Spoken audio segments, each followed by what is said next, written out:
Barka da an tayawa, tabbatar da ka danna subscribe da kuma alamar ƙararrawa domin samun sabbin fina-finan Indiya Hausa. Kuma duka a kyauta. Indian Hausa Channel TV.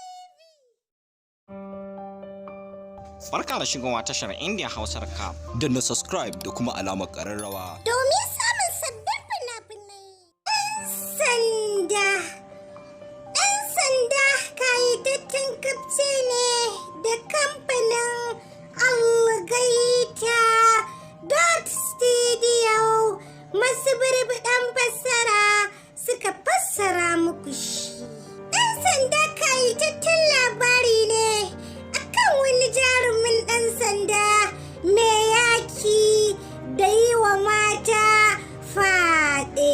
Sai dai mutanen da suka shahara wajen yi wa mata faɗen ɗan ministan cikin gida ne, yana gadara da cewa shi ubansa azzalumin minista ne. Kwatsam ɗan ministan sai ya yi wa 'yar commissioner of police baɗala wajen nuna mata tsiraicinsa. Shi kuma commissioner ya barwa wannan jarumi ɗan sanda ragamar kwamuso mishi wanda ya yi wa 'yarsa baɗala. Shi kuma gogin naka bai tsaya a kwamishin ba, sai dai kai su wani guri keɓantaccen guri ya fara suburbuɗa musu shika.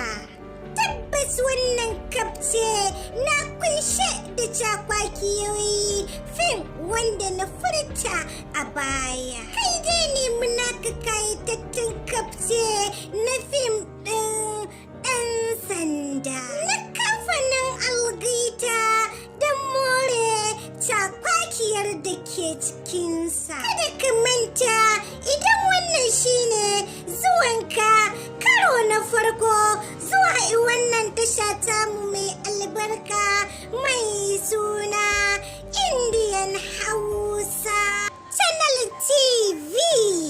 Masoya, ku danna mini subscribe da kuma alaman kararrawa don more bashin baki da ke cikinsa, ko kuma in ce recap na fina-finan Indian fassarar Hausa. Kai dai kulla halaka da wannan channel tamu mai albarka don sanar da ku masoya